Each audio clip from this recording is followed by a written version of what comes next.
Our first speaker in the affirmative is Nick. Nick, would you like to go ahead and get started with your speech?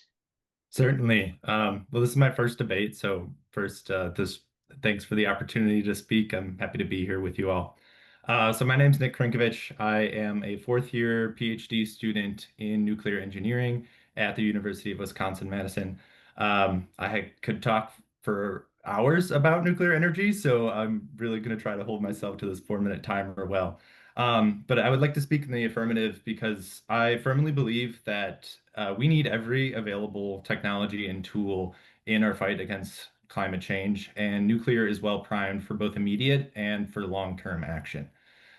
So first, there's kind of two parts that we talk about when we're talking about decarbonizing. And the first is just simply decarbonizing electricity. And that's kind of the low-hanging fruit that solar and wind are really well geared towards, and other technologies are well primed. And if you ask me if we switched out nuclear energy for any technology that's clean, I would probably speak in the affirmative, whether it's wind, solar, geothermal, anything else you can think of. I just believe that nuclear is too well primed to take on this task to ignore and put it on the back burner. Um, so renewables are wonderful, but they do not work in a lot of the country and across the globe. And base load power is something that our grid currently relies on very strongly, and it is something that trying to completely reorganize our entire infrastructure around non-base load power is just not a sustainable thing to do. Um, in support of that, studies have shown that coupling renewables and battery with nuclear can lead to a 37% reduction in the cost of the renewables themselves. So partnering together these technologies can really save us a lot of money and really make them more effective. The other thing that's often overlooked is what happens if we saturate this decarbonizing of the electricity. We are looking to electrify as much of our energy usage as possible, EVs and other systems that we can, but not everything can be electrified. And nuclear can really step into this role as well.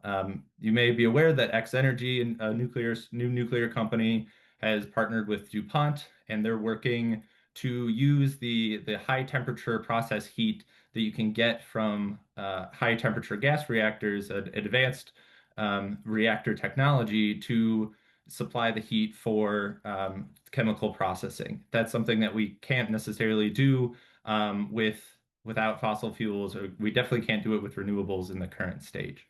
And there's a lot more opportunities. As we move and carbon capture and sequestration technology advances, that's something that will become more and more useful. The other thing, if I'm not out of time, is that right now I think it is one of the most politically feasible technologies to heavily invest in. If you look at the kind of the delta between uh, Republicans, Democrats leaning Democrats in different technologies, nuclear is actually the smallest gap that exists among those technologies. And while there's a lot of ramping up discourse about wind and solar, and especially led by the administration, nuclear is solidly backed by a lot of Republicans, and is surging support in Democrats. And it's something that's really good for communities. While wind and solar might be considered eyesores, they take up a lot of land and only benefit the landholders or a small subset of the community. Nuclear can really enhance an entire community. And that's something that really we need to look at as we're looking to place these Nick, go ahead and technologies wrap in it these, up. Yeah. yeah, as we're looking to place these technologies in communities all across the country. So for the fact that it is a really beneficial technology that's well suited and ready, and the fact that it's politically feasible in the current moment, I think widespread nuclear power needs to be further invested in. Thank you for that speech, opening speech. Let's give some jazz hands to Nick. Excellent. And please raise your Zoom hand if you would like to ask a question.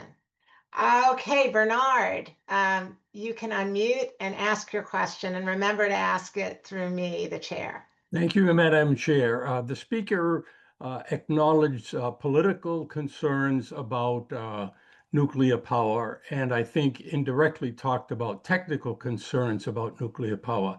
I wonder, as an advocate of nuclear power, which he clearly is, does he think that the biggest problem facing nuclear power in this country is a political problem? That is, people are scared of it and they don't like the experience or the threat? Or does he think it's a technical problem that requires much more work by engineers like him? Thank you, Madam Chair, for passing that question to him. Nick, Yeah, would you like to take that on? for sure. I mean, thank you for the great question. It's hard to say one or the other. I would say that it's more than anything a political challenge. Any technology that requires as much startup capital as nuclear does in the current moment needs a lot of political will, and it's been something that's been easily fought for decades now. I think that if we wanted to, we could just build current Gen 3 technologies and decarbonize much of the electricity.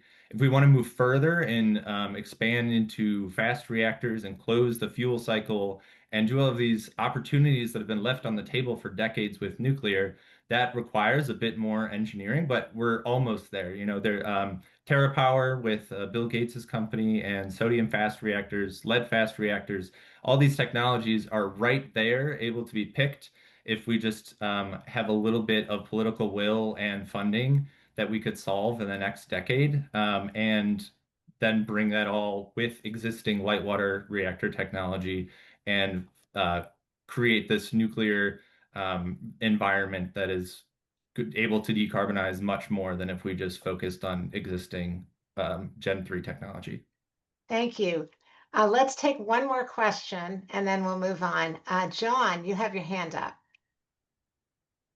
Oh, okay. Yeah, thanks.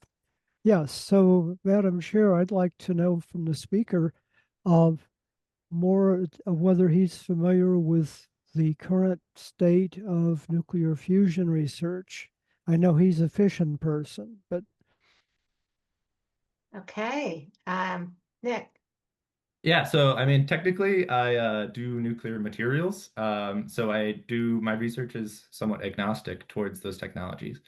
And while I believe that fusion is a great goal to achieve, I don't necessarily believe that it is ready to meet this moment. It is still probably more than a decade away from a simple demonstration plant that is producing grid scale power and then expand, being able to scale that up to actually meet the decarbonization goals is something I don't think it is. I would love to be proven wrong, but from what I know about the challenges right now, I don't think it's something that is able to meet this moment in this half of the century. I 100% believe that it's something that we can move to in the second half of the century, and scale and move away from other any remaining fossil fuels and other technologies that are lagging behind. But I think right now it is not ready to meet this moment.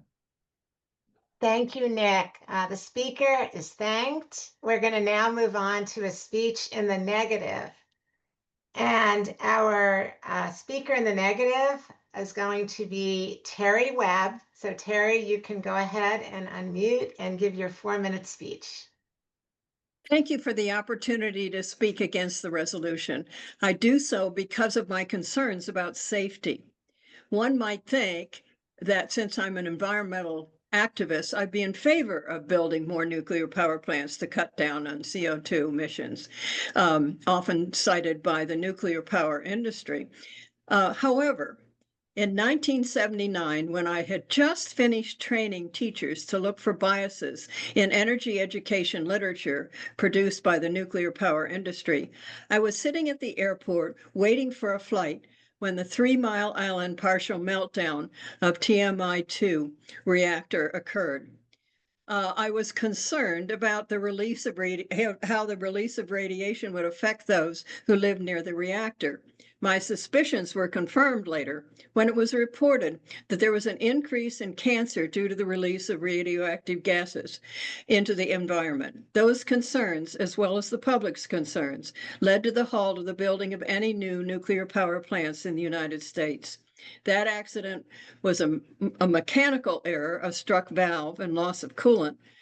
And after $2 billion in cleanup, the plant was reopened, then shut down for financial reasons. But now it's reputed to be reopening as the Clean Energy Center, thanks to Microsoft, as a way to generate electricity for its massive AI plant. Then in 1989, 10 years later, I was actually on an airplane flying over the former Soviet Union when the number 4 reactor of the Chernobyl nuclear power plant exploded, and a resultant fire destroyed many lives in the surrounding area. So much radiation was released into the atmosphere that whole towns had to be evacuated, and 39,000 square miles of land was significantly contaminated and unfit for growing crops, with the worst affected areas in Belarus, Ukraine, and Russia. A 2006 World Health Organization study attributed 9,000 cancer-related fatalities, mostly children, in Ukraine, Belarus, and Russia that were caused by the radiation. The cause of that accident was partly due to human error because of delay in safety testing. Fast forward to 2011, when the Japanese earthquake and tsunami caused the Fukushima nuclear power plant reactors to explode, producing radioactive isotopes, contaminating the surrounding land and sea. 200,000 people fled the area, and the cleanup is still going. Because of the need for cooling water to keep hot reactors from exploding, nuclear power plants need to be built near a water resource. Rivers are subject to flooding. Oceans are subject to tsunamis and hurricanes and underwater earthquakes. Safe long-term storage of nuclear waste is another growing concern. Nuclear waste must be stored safely in water temporarily, and then in stable underground caves not prone to earthquakes. What happens if there's a shortage of water in the future, has been predicted? And some states say, not in my state. What about the safety of the 437 nuclear power plants now operating? How do we keep the Zaporizhzhia power plant in Ukraine from being destroyed in the ongoing attempts of Russia to destroy Ukraine? Because of these safety concerns, I firmly believe that there is more danger to humans and also to the climate as if we rush forward into building new nuclear power plants as being suggested. Thank you, Terry. Let's see some jazz hands. I also want to commend you for staying under 4 minutes. Very well done. We will now entertain some questions for the speaker. Again, address them through me. I see Jay has his hand up. Jay Breeding, please go ahead and unmute and ask your question. You're still on mute.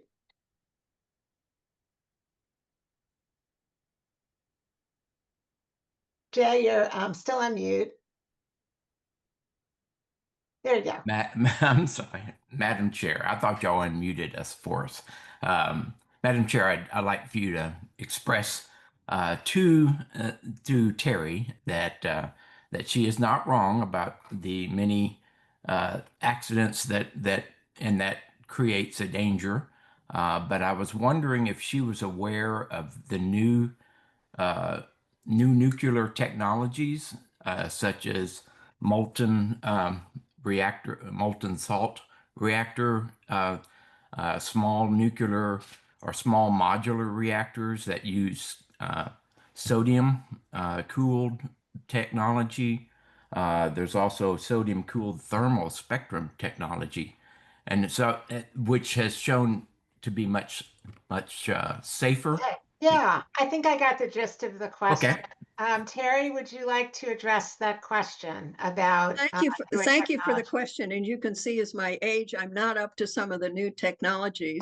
I'm used to I'm used to nuclear reactors giving out radiation. I know there are some new technologies. I question how far along they are, if they're going to be able to meet the demand. Okay. Thank you, Terry. And let's take one more question from Tom. Tom Robert Shaw, you can unmute. Thank you, Madam Chair. Madam Chair, would you ask the speaker if she realizes that France has produced 85% of its electrical power for the last 50 years with a remarkably high 99.999% safety rate? Okay, can you specify that as a question? Is your question whether she's aware of that, or did you have That's my question. Okay. Is she aware of that? Okay. Yes, I am aware of it. I'm also aware of the difficulty in terms of safely storing the nuclear waste, which is one of my primary concerns. Thank you very much. Jazz hands for Terry and her questioners. Excellent. Okay, let's move now back to the affirmative. And we are going to next hear from Bruce Moreland. Bruce, please go ahead and unmute and deliver your 4-minute speech. All right. Thank you, everybody, for coming to this debate. Thank you, Madam Chair, for this opportunity to speak in the affirmative. I am going to introduce myself as a lifelong analyst, an ultimate wonk, to use the chair's term. And I've specialized in helping people reach difficult decisions through careful research on the entirety of the issues. I actually taught Air Force officers how to think through these sorts of difficult decisions. And from that life of experience, I have developed a love of data and reason. But what have I learned? Well, I've learned since I started addressing climate change as a conservative, I've learned that there are some important lessons for us. And the first one is that in our world today, we often cannot hear each other when they speak of their data, because this is the result of a deliberate interference. And that interference comes from conflict entrepreneurs who, like arms dealers, have a financial interest in keeping us divided and fighting.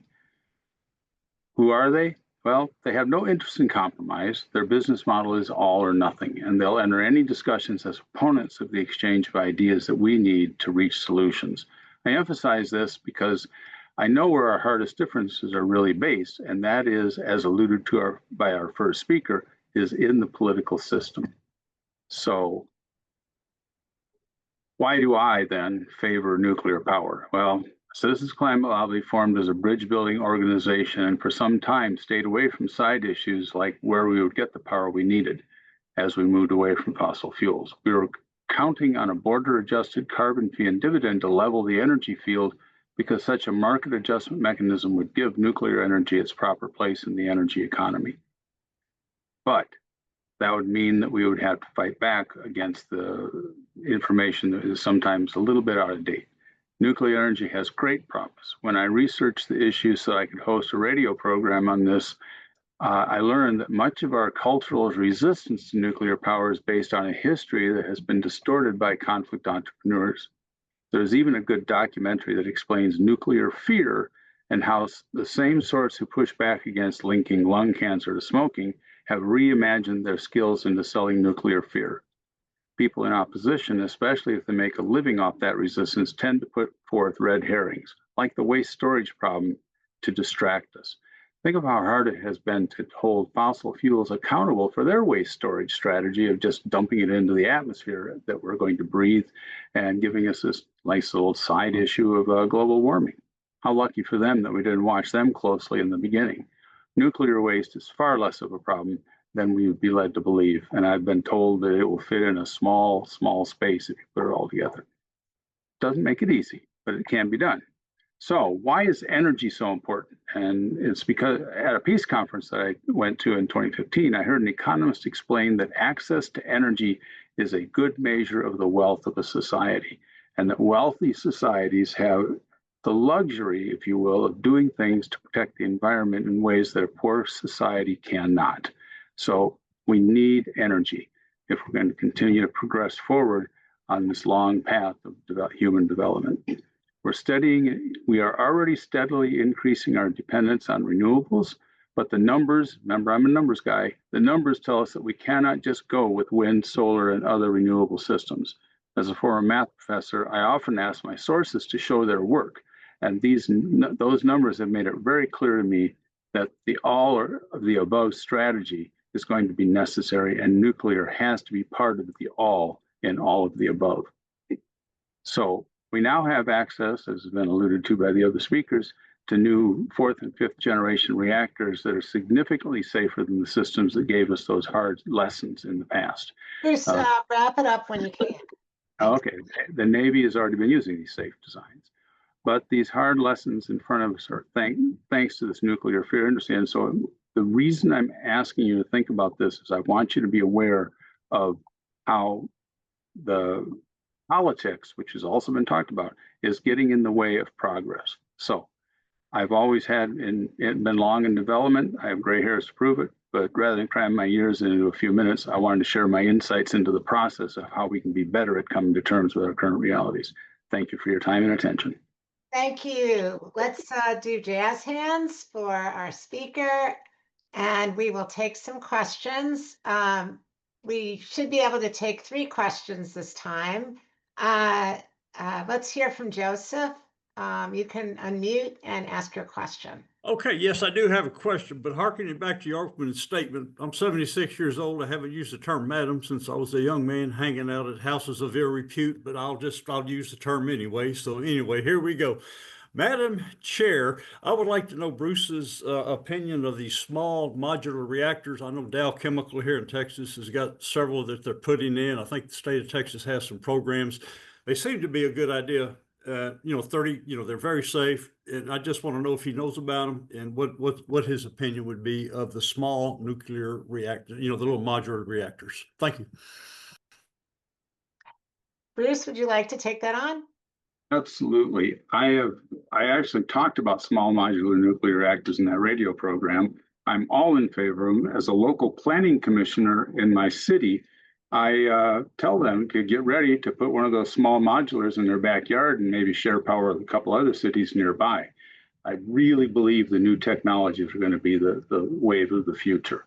I know as I mentioned, I know the Navy has done a good job of incorporating nuclear energy into their ships and boats. And so I think we've done the testing and the work necessary to make these things safe. They're small. They're not much bigger than a small power plant was in the old days when we used to shovel, trainloads of coal into the central power plant. And having each city, they're very easy to secure against terrorism. It's the way to the future. And I love fusion power, but I'm not going to hold my breath. I've been telling people it's coming in the next decade for 40 years. Thank you, Bruce. Paul, I see your hand raised. Please go ahead. Ask your question. Yeah, thank you.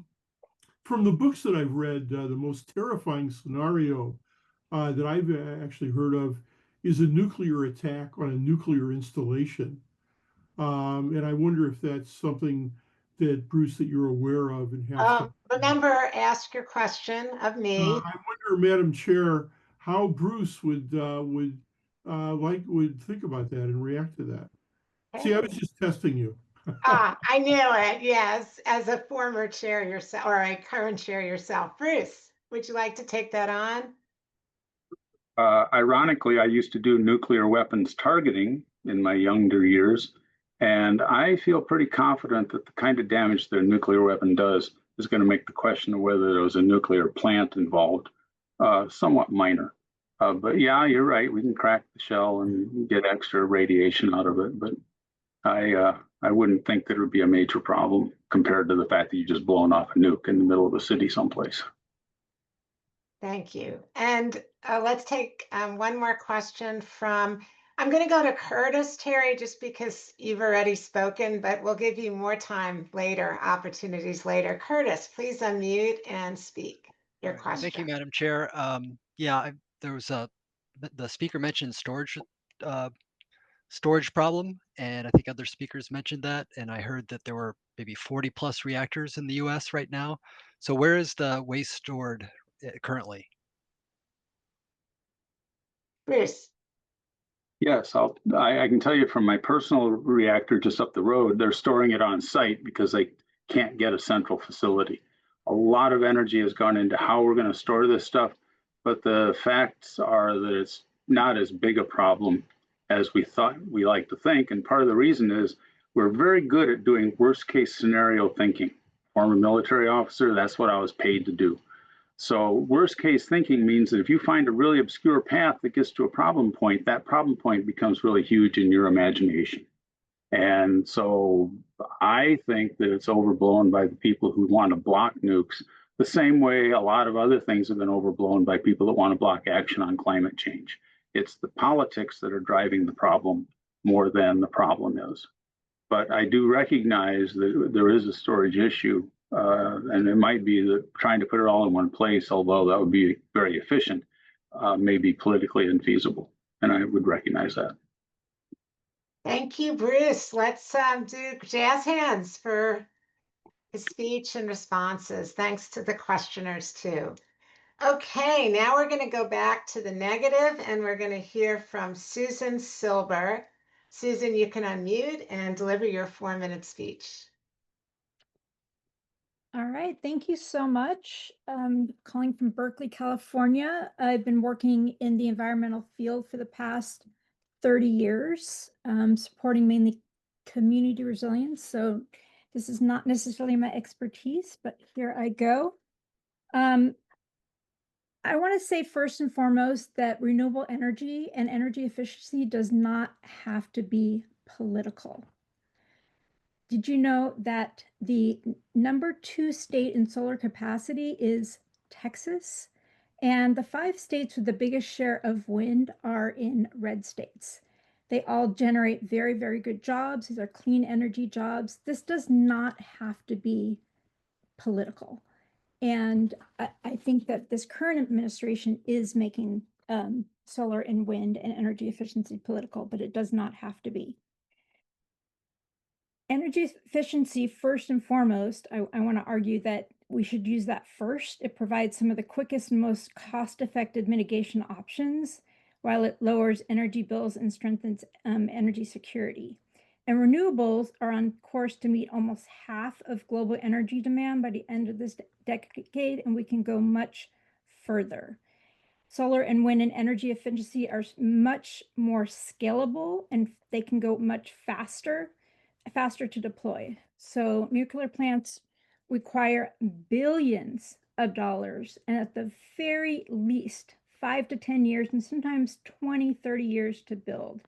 In contrast, solar farms can be installed within months to meet demand growth. I heard one speaker talk about solar being an eyesore. Well, I would not want a nuclear power plant, even a small one, next to my neighborhood or next to my child's school. So going back to nuclear power plants being really practical because they take so much time to build. They involve so many studies, design work, regulatory approvals, etc. And 7 million people die from air pollution every year. So switching out our energy system to nuclear could result in perhaps 93 million people dying as we wait for all the nuclear power plants to be built. So also, I want to emphasize, go back to the dangers in the environmental costs as well. Another speaker referred to that. We really need to put money in real climate solutions like solar and energy efficiency. And it's a huge question about how to dispose of nuclear waste. And if released into the environment, nuclear waste can contaminate large areas of land for generations upon generations. And a lot of this land is in next to Native American land and in communities of color. And of course, producing nuclear energy is very water intensive, and it can really drive out competition for increasingly scarce water resources as well. And uranium, the metal that fuels nuclear power, is extracted either through underground or open pit mining, which exposes workers to really bad health risks, including lung cancer. This open pit mining can destroy ecosystems, can leave toxic and radioactive polluted land and water. Is that what we really want? In conclusion, again, nuclear energy is not a solution to the climate crisis. It's bad for the environment. It'll cost billions of dollars. It takes too long, and we really need to subsidize solar and wind and energy efficiency a lot more. Thank you. Thank you, Susan. Let's have some jazz hands for Susan. Thank you. And I'd like to take 3 questions for Susan, just as we took 3 questions for the last speaker, if we have them. So we'll start with Nick. Go ahead, Nick, you can unmute. Hi, thank you. So this is hard. There's so many points that I'd love to discuss with everybody. I guess quick questions. Talking about uranium mining is something that is often discussed while neglecting the mining required for the minerals for batteries and for solar panels themselves, which is by volume a lot. Lithium mining is incredibly energy intensive. It requires a lot of land. It's by volume, there's a lot more lithium that's required for the amount of battery storage than uranium. And there's also not while you can recycle the fuel from nuclear reactors with fast reactors and close the fuel cycle, as I alluded to. So I just was wondering what your thought on how we're going to obtain all of the resources required for large-scale solar and battery deployment, and how that is to be mitigated in this scenario. Excellent question. I don't necessarily know the answer to that. I will share that. I think that a lot more research needs to be done in this area, and also that you raised the fact that solar and wind, they don't have nuclear waste. So that's one thing against, nuclear. And of course, we'll need to be mining for, solar and wind, but, it doesn't have that added danger of nuclear waste. And we need to invest a lot more in energy, energy efficiency is my point. But yeah, you raise a very good point. Thank you. And I slipped. I should have caught the address things through me. So I just want to remind everybody to do that. My apologies. It's fine. We're all learning. So I'm going to hear next we're going to take a next question from Edmund. Edmund, again, address your question through me, and then we'll have Susan respond. Madam Chair, and this is what concerns me about the issue. Can we reasonably get to 100% carbon-free energy without nuclear energy? And we're making great strides. Can we get to 100% carbon-free? And do that realistically? Thank you. Susan, would you like to take that?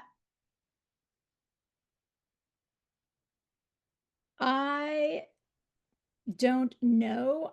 I think my point is that nuclear energy should be really low on the list in terms of, it should not be the default when it comes to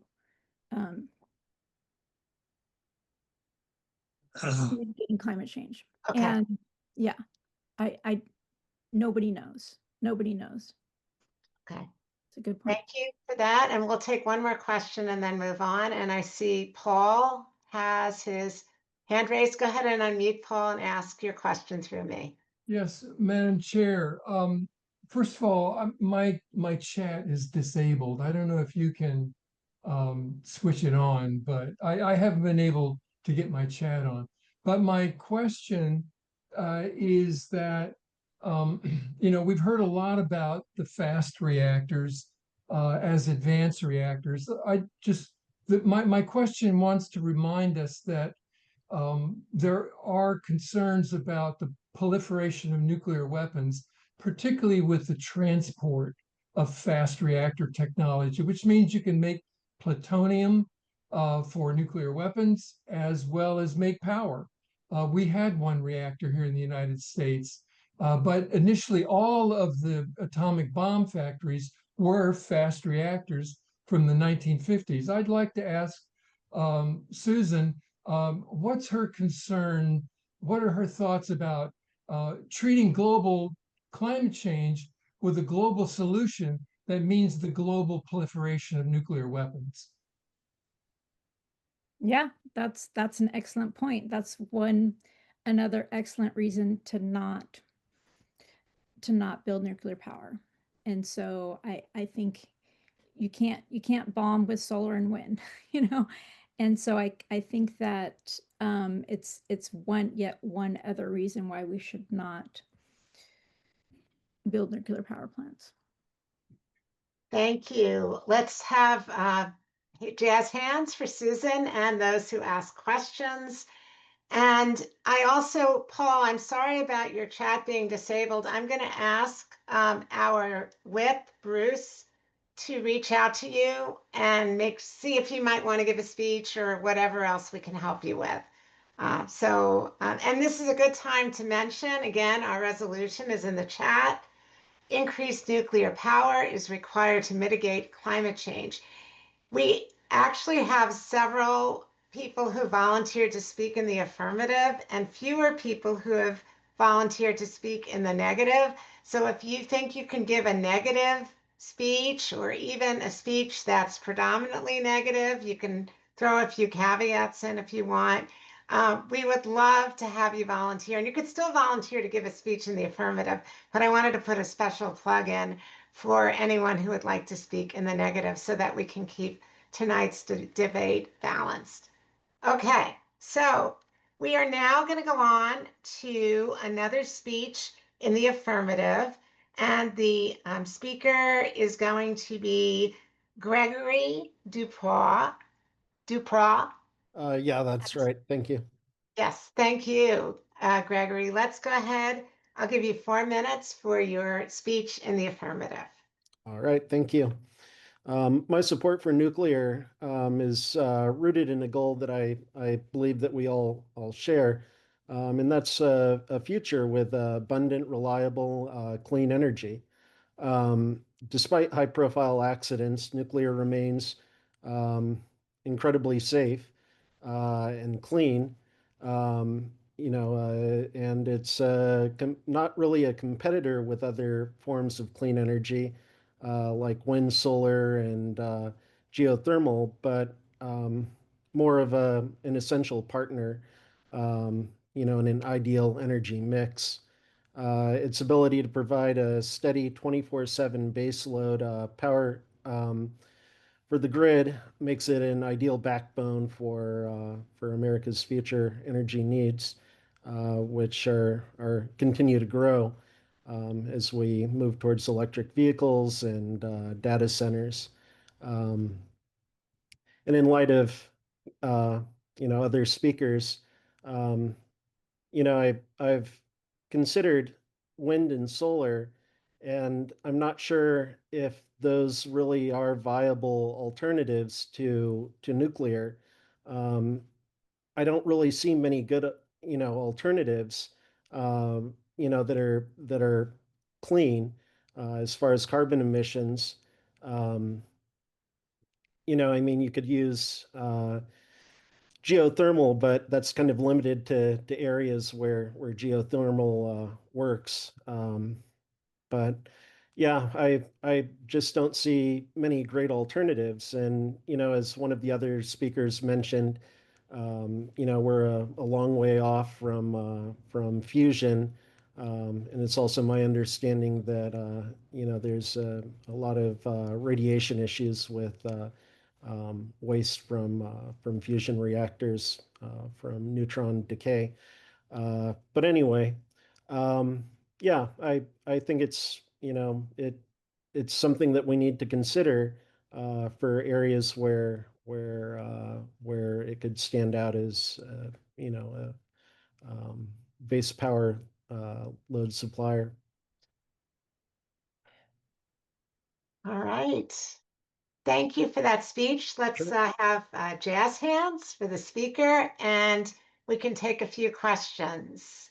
So let's see. I see Christine. You have your hand up. Please go ahead and unmute and ask your question through me. Thank you. Madam Chair, I have a question about the moving forward with nuclear, whether it's small modular or whatever, or salt react. I'm aware of the new kinds, but I don't know how long it would take. So my question, whether Gregory could answer it, or anybody else on the panel, I would love to hear what people think about how possible, if you had the money, if we had the political will, we had the money, and people said, okay, go build those small modular plants and get them out as fast as possible. If we had no barriers to doing that, how long do people think it would take to have it up and running? Because the climate emergency is dire. And thank you for taking my question. I'm no expert, on nuclear at all. I'm just concerned about our energy future. If I could maybe throw that to Nick, I think he might have a better background to answer that. Yeah, what I'd like to do right now is just keep kind of going with the questions, and then we'll try to get a chance, if there's time later, we can have that addressed as a speech perhaps. Okay. Let's go ahead and stick with our format. Jen, would you like to unmute and ask your question? Thank you, Madam Chair. My question is about base loads for the grid.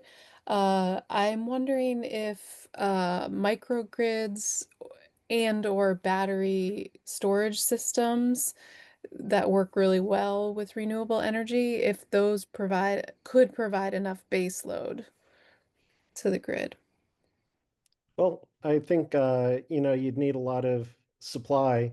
You'd need a whole lot of solar and wind, which would take up a fair amount of space. And additionally, you look at battery storage, and you're looking at a lot of materials that may be increasingly difficult to get, considering our trade situation right now. And then you're also looking at competing interests from electric vehicles and other, battery-powered devices. So I guess that's just my concern with microgrids and battery power in general.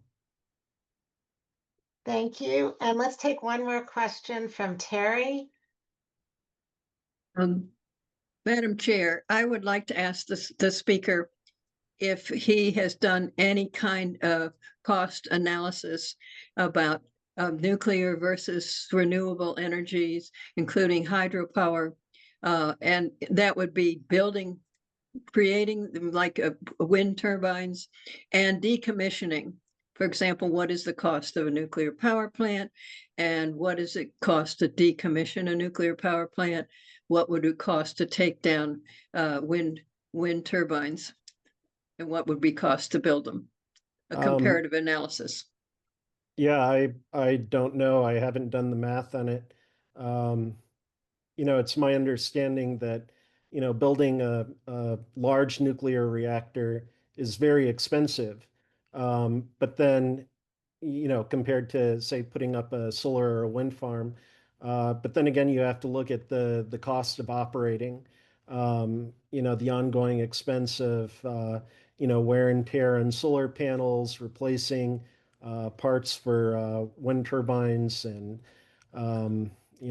it's I haven't done the math, but it's those are things that I think need to be considered. Okay, thank you. Our speaker is thanked very much. Excellent questions. We appreciate everyone.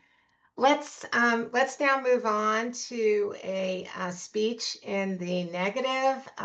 We are going to hear from Marcia Eckert. Marcia, please go ahead and unmute, and we'll give you 4 minutes for your speech. Thank you, Madam Chair. I'm just a concerned citizen. I feel that the risks of nuclear power outweigh the benefits. The principal concern I have is in this problem common to all nuclear power plants of storage of spent nuclear waste. This is something that has really never been fully addressed in the United States. We looked at storing nuclear waste in Yucca Mountain, and that was never acted on, even though the government had resolved to do that. It's near Native American sites. You still have possibilities of long-term contamination. Nuclear power fuel rods and other material are, contaminated and hazardous for tens of thousands of years. It's an extremely long time. Decommissioning can take years, but tens of thousands of years is incredibly long. The federal government had promised to take care of the long-term storage, but they haven't done it. So most storage is done right on site. And so because it hasn't taken away this material, the federal government has had to pay billions of dollars in compensation to the utility companies. So that's another cost we have. I also wish to address the very low probability and very high impact of dangerous releases of nuclear material during for whatever reason. As it was said earlier, a lot of the nuclear plants are on rivers or oceans, and we've had increasing amounts of tsunamis, of 1,000-year floods, stronger and stronger hurricanes, making it much more dangerous for power plants to operate safely. The likelihood also of an earthquake. There are faults all over the United States. The Diablo Canyon is within 3.5 miles of a fault offshore, which was not known to PG&E when it built the plant.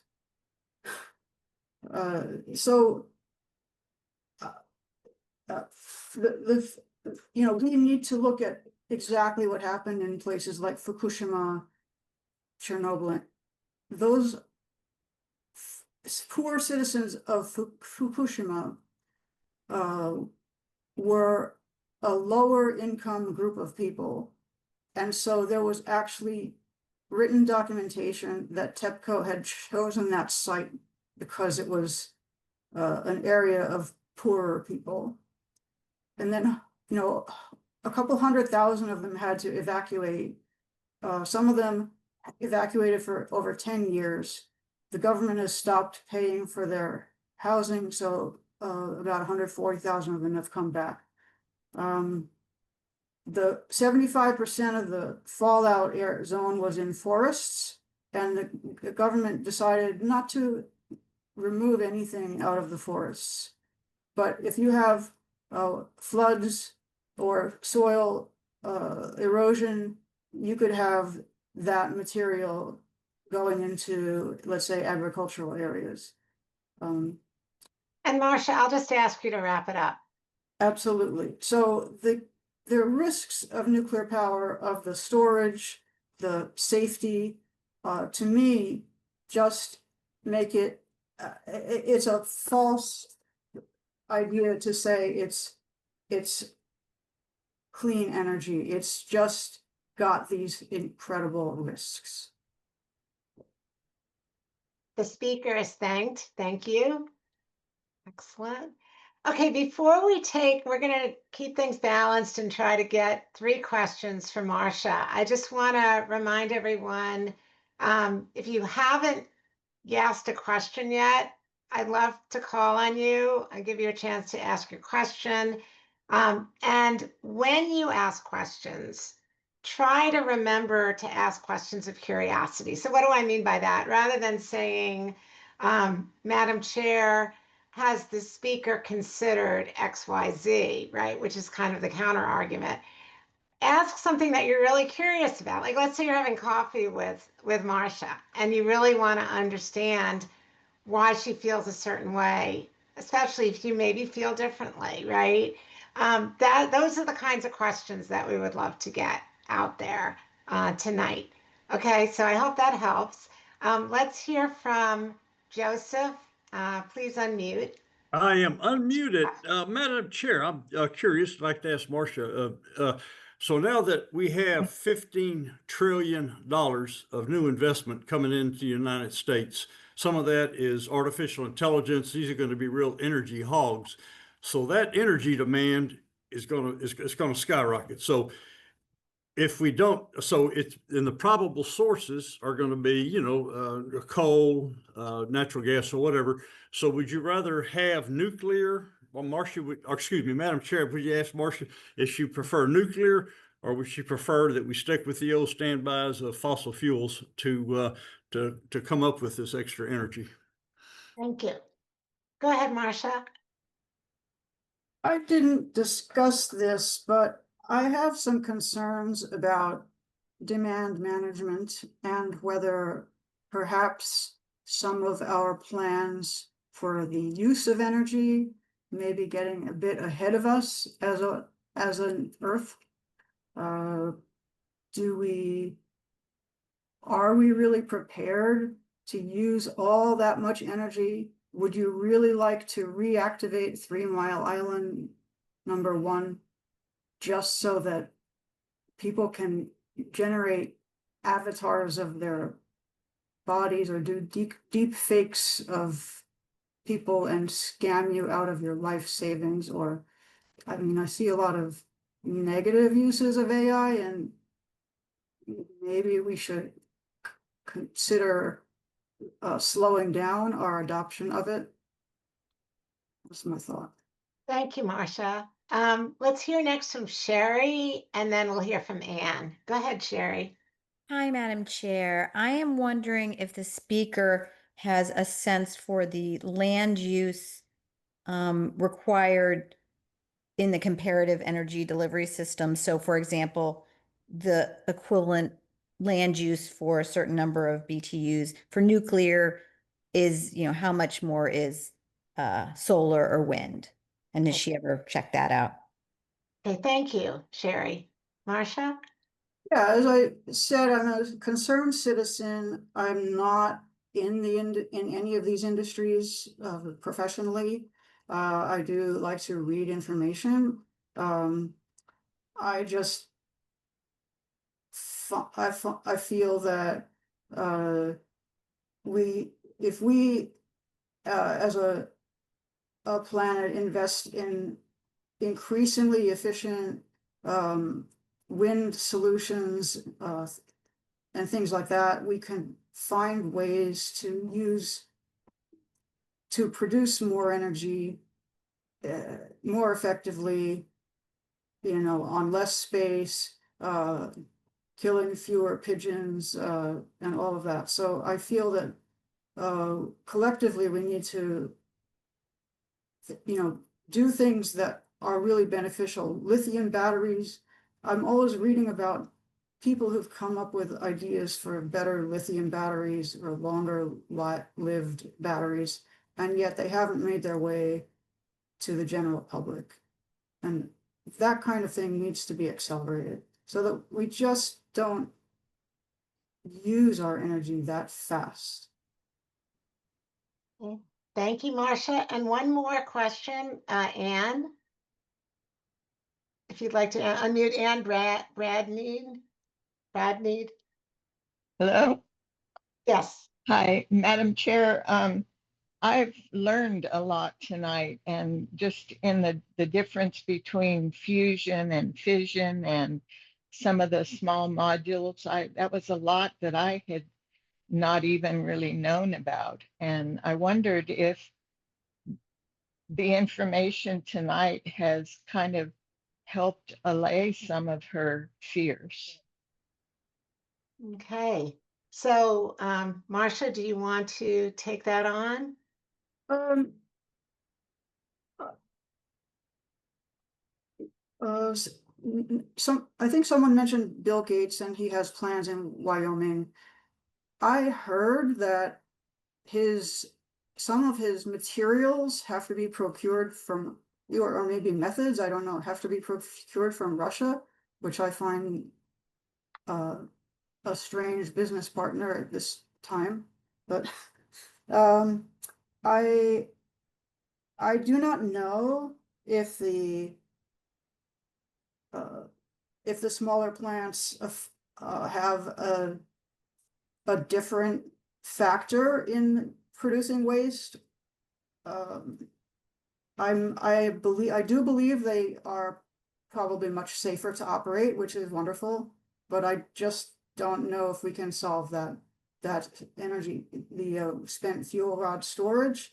And another speaker mentioned the concern about theft of the material to be used for nuclear weapons, which is another concern. So those are, I'm not sure we've answered those questions. Okay.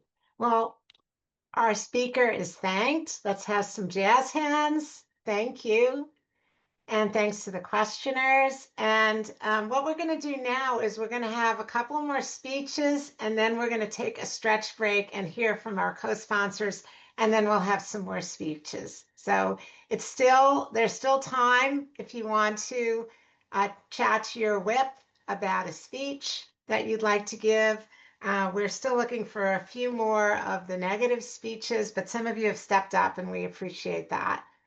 So now we're going to hear one more speech in the affirmative and one more speech in the negative, and then we'll take a stretch break. And I would like to invite Jan Berry to speak. And Jan, try to give like maybe 3.5 minutes if you can. If you go a little bit over, that's okay. We'll do the same for the negative. You'll cue me in, won't you, Beth? Well, absolutely. I'm speaking Yes. in the affirmative, and I'm glad to be the first woman to speak in the affirmative. I don't know if anybody else noticed that all the men were talking in the affirmative and all the all the women were talking in the negative.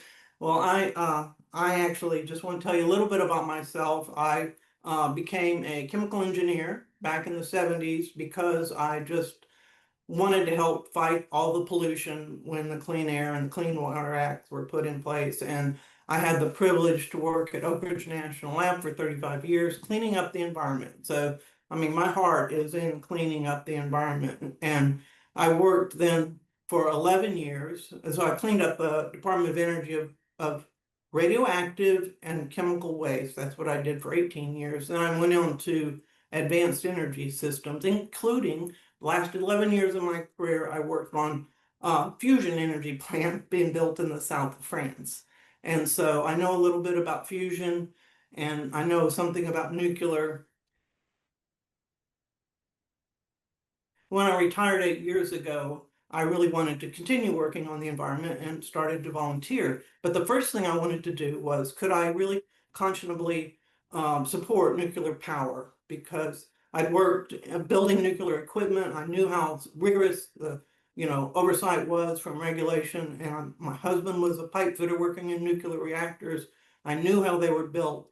And I wanted to just assure myself before I launched onto my volunteer career that it's safe. And I did the investigative work and found that, gee, if you look at all the accidents, gas plants, coal-fired power plants, so 7-8 million people a year that are killed by gas and particulates in the air. And we got to have energy from somewhere. The question was posed, what about fossil fuels? That's one of our options. there have been much, much fewer deaths. Really, the deaths associated, according to the statistics associated with nuclear, are all in the same order as wind and solar. So you can look it up, but that's true. I know that doesn't, I understand that you all have this risk and fear that Bruce really explained quite well, that has been promoted, but really nuclear is quite safe.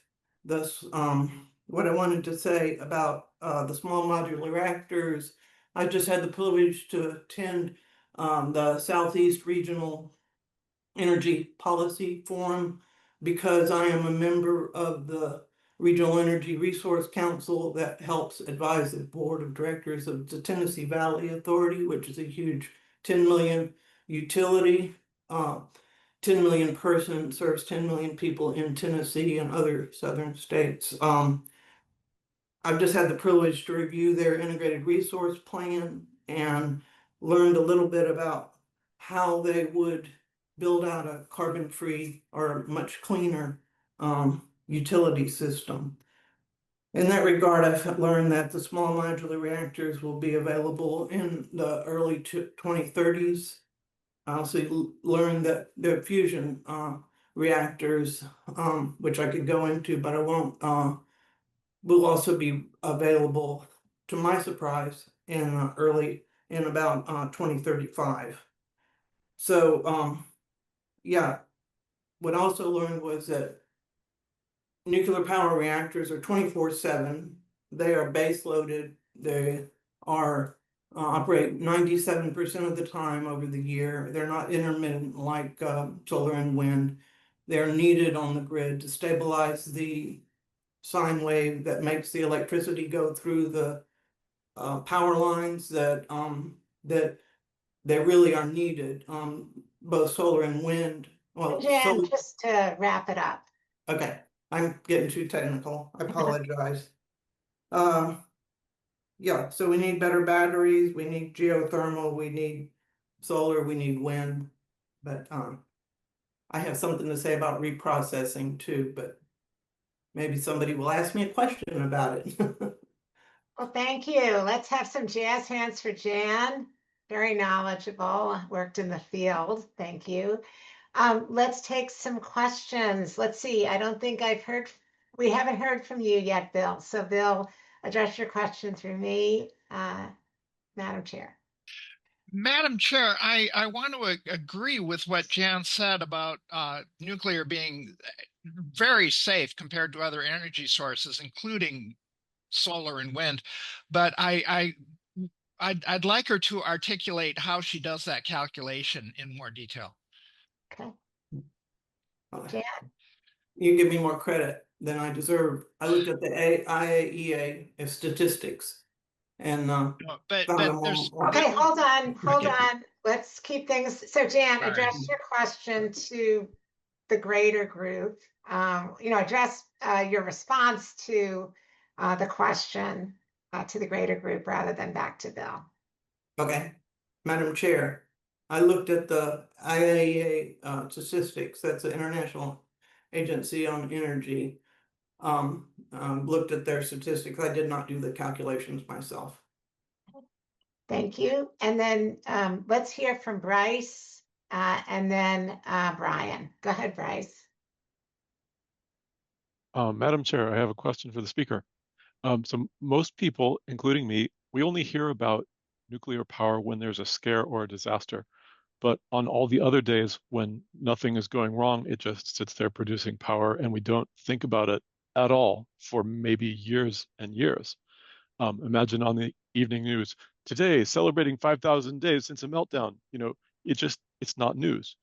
So really, like how can leaders publicize, like how can we communicate the success of nuclear power to balance sort of the very, very occasional disaster news that we all hear about? Madam Chair, that's an excellent question. I'm not a journalist, but I think that's a problem throughout our society is that we don't hear good news most of the time. We only hear bad news. And I know the American Nuclear Society does as much as they can with training students in school about nuclear power. They have a whole curriculum, but you know, it's really around the edges. There's I I don't know the answer to your question. I, I wish I did. Hey, and one more question. Ryan McDonald, go ahead and unmute and ask your question. Thank you, Madam Chairwoman. If I can, I could like to allude to the point that the speaker made that I forget what she said. At the very end of her speech, she said, I'd like to mention this, but I'm out of time. So I'm going to ask her to mention that if I can. Thank you. Thank you, Madam Chair, for allowing this question. Reprocessing. Back in the 70s when there was 3 Mile and Jimmy Carter decided that we would not reprocess waste in the US. This led to that whole line of trying to find long-term storage for the 97% of the energy that still is left in the spent fuel rods. They're really spent fuel rods. They're a material that is a fuel. They're not really waste. In France and Japan, that is all recycled. And it pains me to say this, but President Trump just said that we will start reprocessing those fuel rods. So they will no longer be stored.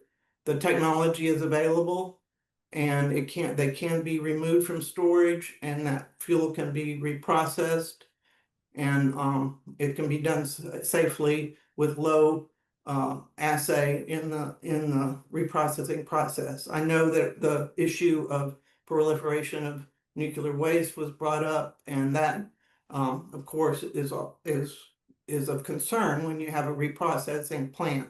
The breeder reactors is a small subset of all the reactors that we will have. And I heard a presentation on the safeguards associated with that, and sure there are a lot of safeguards in place. But yes, I'm very pleased that President Trump has said that we will start reprocessing that waste instead of storing it. That was very recent. All right. The speaker. And then when we reprocess, then we use the material as fuel for new fuel rods, and we won't have to mine for it. The speaker is thanked. Excellent. All right, we're going to do one more speech in the negative, and then we'll have a little bit of a stretch break, and then we'll reduce the time of the speeches so more people can speak. Okay, so we are next going to hear from Kurt Wolper. Hopefully I pronounced that correctly. Kurt, please go ahead and unmute, and you can give your 3-ish to 4-minute speech. Thank you, Madam Chair, and you didn't do a bad job. My name is very confusing, so I won't. I'll just tell you the U is there to make it confusing, and it's just like it's WEL, but Welper. So, but thank you, Madam Chair. So I'm in the negative on this, not because I don't support nuclear power, because I completely do, and more so after this discussion. All right, and I won't bore you with the details of why that is, because that's not why I'm here to speak. I'm here because I believe that the emphasis on climate change and reducing greenhouse gas emissions is essentially a scam.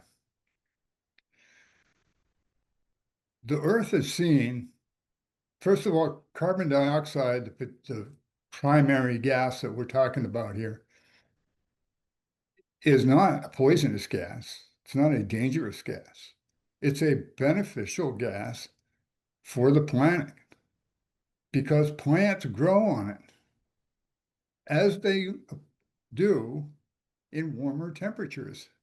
It's called a greenhouse effect because in greenhouses, they put more carbon dioxide and more temperature around the young plants. And so they grow faster and bigger. And I got my tomato plants this year from a guy right next door that runs a little greenhouse. He's got an organic farm. And I get the best tomato crop I've ever had. This is happening around the world with every plant. They're all growing more, faster. You know what that means? It means more food. Food, one of the major things that's in short supply around the world, comes from these greenhouse gases. Warmth. Cold is a huge killer in our society and around the world. Warmth, not so much. It's not that it doesn't kill anybody, it does, but it's very few compared to the number that die from cold. So warming is just generally better. I live in New England, in New Hampshire, and I can tell you at 78 years old, that winter is much warmer up here now than it was before. Summer, a little bit more. Winter, a lot more, which is great because I have less snow and ice to deal with. You have less automobile accidents, less use of salt and things on the roads. I mean, I can go on, but I don't want to spend much time with that. The crisis, I can't remember the term that was used earlier on about how they divide us with these things. Industry has taken this to a place where there's no rational support for it.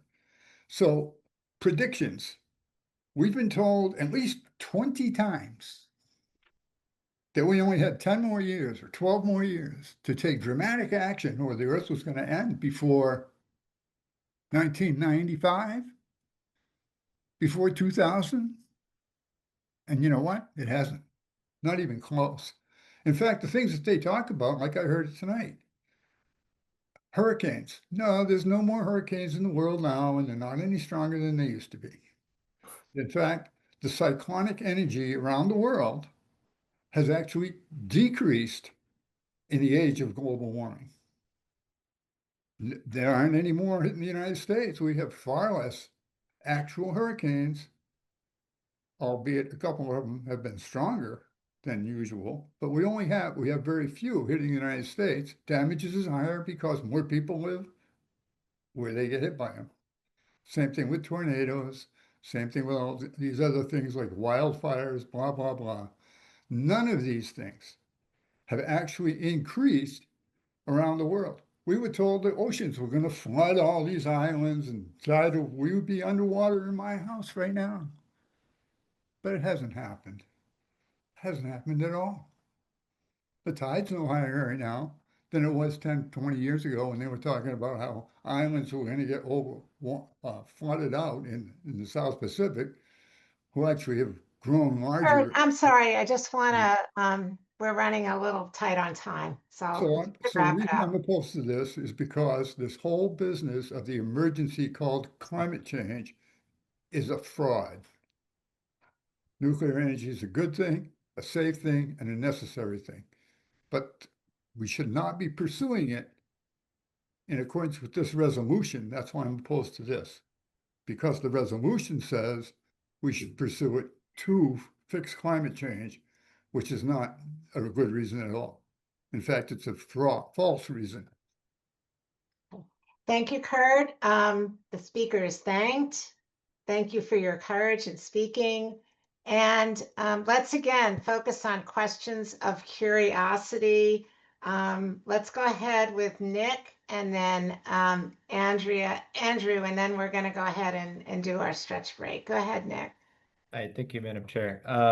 I would like to ask Madam Chair of the speaker, well, first, I guess thanks for illustrating my one of my very first points about the appeal of nuclear energy across ideological divides.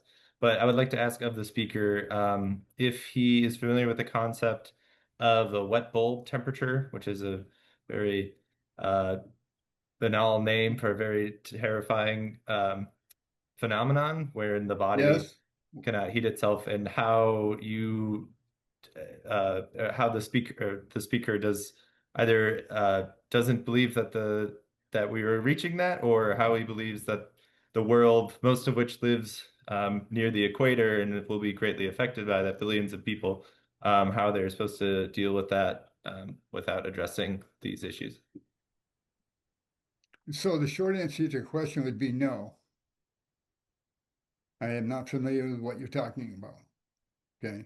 What I am familiar with is a ton of research about how the warming that's proposed to be from man-caused global warming cannot and is not happening. Warming is happening, but it is not because of that.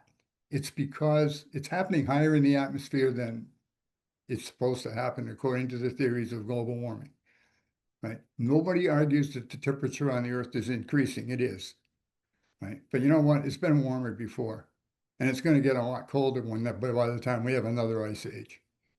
We're in between ice ages. It's getting warmer. It's not a bad thing. Okay, thank you. And let's hear one more question from Andrew. Please go ahead and unmute.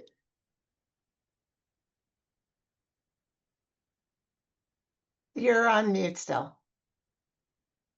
Oh, there you go. Sorry, hit the wrong button. Thank you, Madam Speaker, and thank you, Kurt.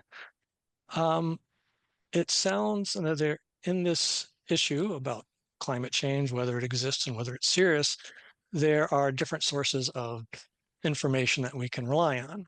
And I hear from the speaker's points that he is getting information from a very different source than I would. So I guess one of my questions is, for any of these issues, what should we use? What would the speaker use as a source of reliable information?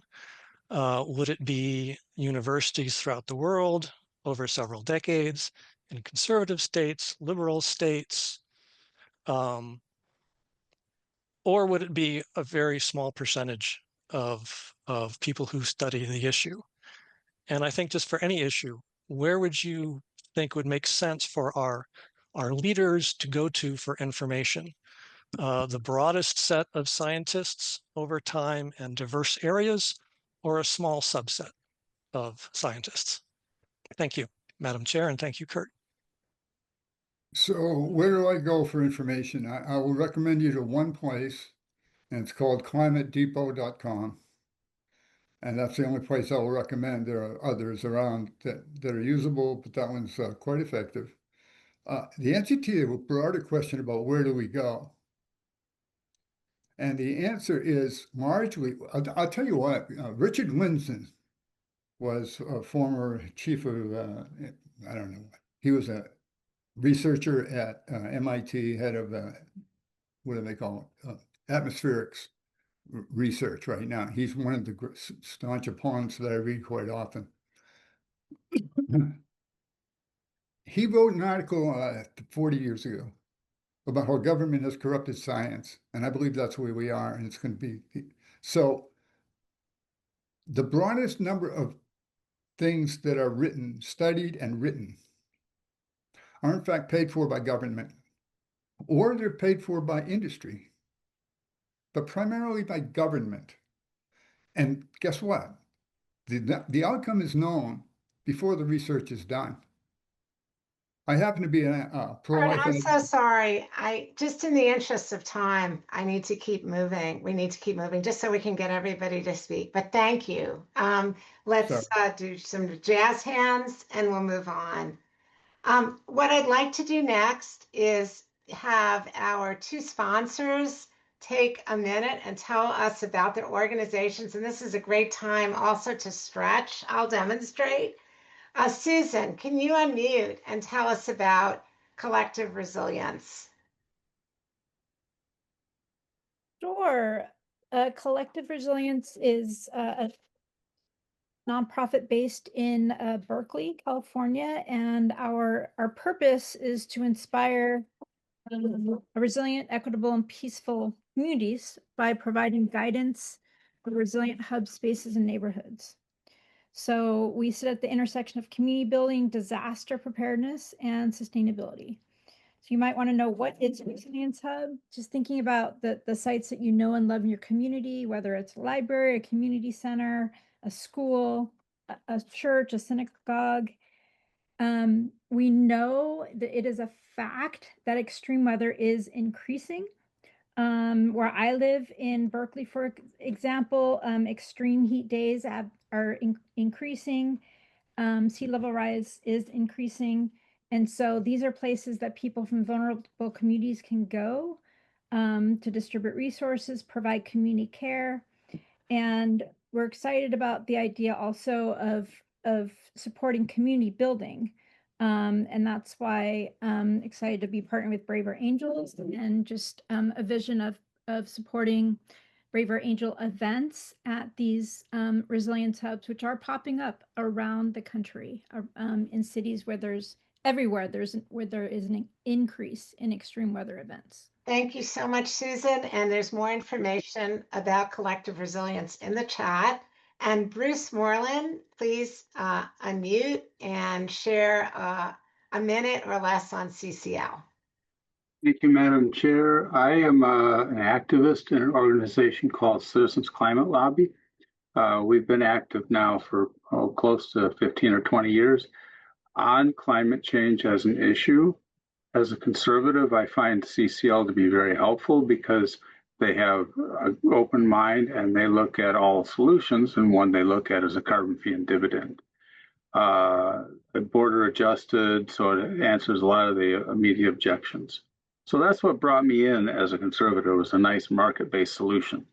But I got to tell you, the CCL has the first Braver Angels action team because I helped form it. Because I knew that the echo chamber that the organization was becoming needed the kind of sensibility that Braver Angels could bring to the game.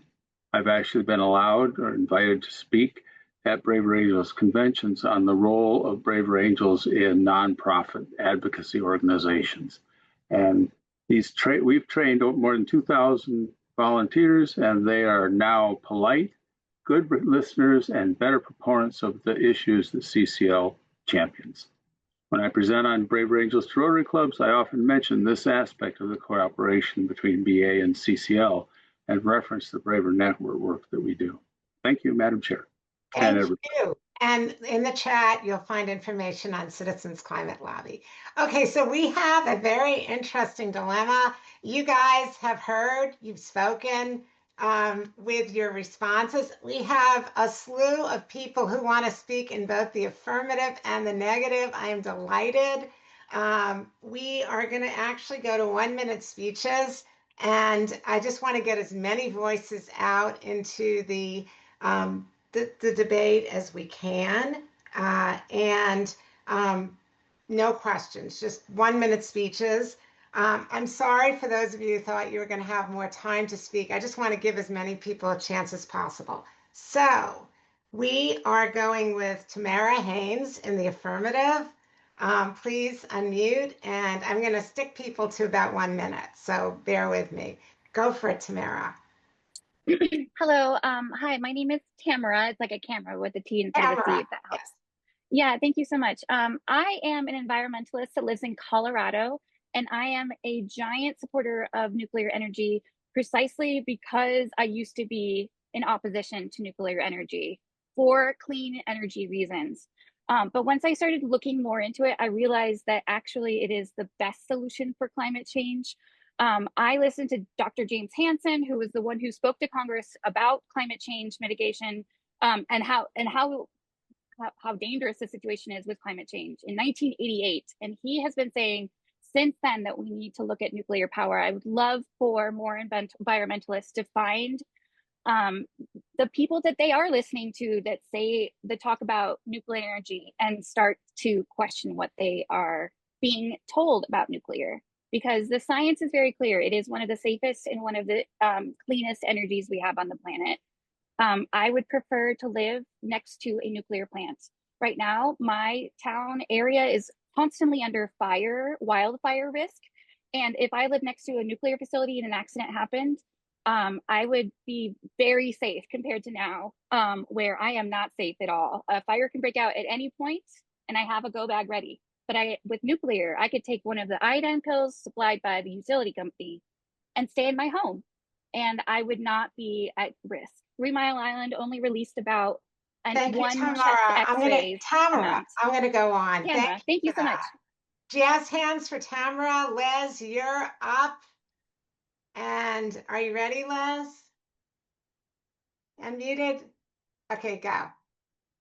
Thank you. My name is Leslie Cannett. I hold a PhD in the earth sciences from the University of Cambridge. I believe nuclear power is expensive, and there's no solution to the nuclear waste problem. It's a long-term problem. The power itself is a short-sighted solution to a perpetual problem. As a geologist, I spent a lot of time thinking about time, deep time measured on the orders of millions of years. But that's not what businesses do. Consider a business plan, typically a time horizon of 3 to 5 years, maybe some extending to 10 years. And nuclear power industry is a business. They don't have to worry about the waste. Indeed, as we heard from the previous speaker, the federal government reimburses nuclear power plants for keeping their waste on site. How do we protect our future generations from the waste that we have to keep at the 400 plus nuclear power plants distributed all around the country? There's no Stop you solution. there. Thank you, Les. Jazz hands for Les. Excellent. Okay, next on the queue is back to the affirmative. Stu is going to speak. Stu, are you unmuted? I Please am go. unmuted. Thank you. Can everyone hear me okay? Yes. Good. Okay. I'll have to go fast. The original speaker talked about the small modular reactors and the potential for cogeneration. I believe through my studies that the efficiency of those plants goes up into the 80% when it's paired with a cogeneration facility for desalination and other heat-related industries. So keep that in mind. It's not 30%, it's over 80%. Greenhouse gas reductions by offsetting all of the natural gas plants in the US would delete approximately 25% of the greenhouse gas emissions in the US. That's a huge, huge improvement for the air that we all breathe. I would like to point out that the US Navy operates over 100 small modular reactors right now, and over time has had more than 300 in service. And I'd like to point out that they've never, ever had an accident of any kind. Stu, I'll So stop you there. Thank thanks. you. Jazz hands for Stu. And next we have Bernard speaking in the negative. Bernard, please unmute and speak for up to a minute. I want to call our attention to the resolution, which essentially says increased nuclear power is required to mitigate climate change. I want to focus on the word required. It seems to me that the requirement for nuclear power comes only from the vicious attacks currently underway against green energy sources. If it weren't for the negative political attacks on green energy sources that are increasing in volume and effectiveness nowadays, and probably for the next few years, this issue wouldn't be on the table. If in fact we had continued a resolute commitment to green energy, we wouldn't even be considering nuclear power given all the adverse effects and threats posed by nuclear power. So I remind us of our resolution. What is requiring the use of nuclear power? It's only the attacks on green energy. Thank you. Thank you, Bernard. Next, we're going to hear from Kate. Oh, I'm sorry, jazz hands for Bernard. And Kate, please unmute and give your 1 minute or less speech. Hi, my name's Kate. I'm from Rochester, New York. I started thinking about nuclear when I got solar panels and started wondering, well, where does the power come from when they're not working? And really started doing a lot of deep dives into the New York State situation. I am very strongly in favor of nuclear because there's so much power and it's all the time. When you look at New York State, there's about 9% capacity in both nuclear and wind and solar.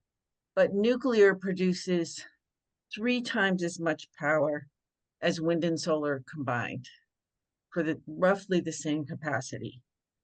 And that's because wind and solar are intermittent. I've looked at the New York State site. Sometimes wind is making more than a nuclear plant. like 2000 megawatts. Sometimes it's making 23 and you can't turn it on. It's just doing what it's going to do. Thank you, Kate. We appreciate that. Jazz hands for Kate. And our last speaker will be in the negative is Edmund. Edmund, please unmute and give Edmund Friedman your 1 minute or less speech, shorter speech. The question is, can we replace our carbon-based energy with green energy? The answer is yes. With a big problem, it takes rebuilding the electric grid, adding a lot of storage, which isn't lithium batteries. There are other ways of doing it. So now the question becomes a cost-benefit analysis of our batteries cost more than a lot of nuclear plants.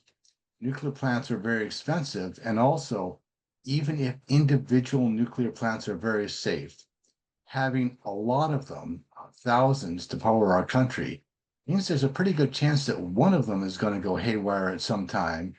And when a nuclear plant goes haywire, we feel it all over the world. Thank you. Jazz hands for Edmund, and bonus jazz hands for all of our speakers, particularly those who did that lightning round so we could get as many voices in. Okay, so now a few things. We're almost done, but we're not done yet, so hang in there. The first thing is I need a motion to adjourn the debate. Does anybody motion to adjourn? So moved. Brian, and second? Second. Dan, okay, the debate is adjourned. But now we're going to do a brief debrief. And I'd like to ask people to put in the chat, or I'll take like maybe 3 responses with hands, Zoom hands, for what you learned or what you enjoyed tonight. So you can either put it in the chat, or I'll take just a few responses on the Zoom hands. What did you learn? What did you enjoy? Brian? I enjoyed being able to listen to people from both sides. I'm in favor of nuclear power. I think it's good, but I wanted to listen to people who are not, and everybody was civil, and that was great. Nobody was rah, rah, rah, rah, rah. I think, of course, you wouldn't allow that anyways, but it's nice to be able to sit there and listen to people civilly discuss a contentious issue. That's fantastic. Thank you so much for that, Brian. I see Kit has their hand up. Kit? Hi, sorry for the low light. I have a migraine. I concur. I go back and forth on what I think about nuclear power, and so it was incredibly informative to hear both pros and cons from blues and reds and everyone in between. I learned some things I didn't know existed that I'm gonna do some research on. So thank you, everyone. Wonderful. Excellent. Thank you all. There's some great things in the chat too, if you want to check those out. And we just have a few final announcements. I'm sorry, Sam, you raised your hand. Yeah, I just wanted, thanks, Madam Chair. I just wanted to jump in really quick. I was just taken aback by the technicality here tonight. Like I couldn't have followed this, every piece of this debate if I tried. It was just, there was people here brought some really interesting perspectives and expertise and personal stories, and I loved it all. So thank you. Thank you. Well, thank all of you for that. That was wonderful.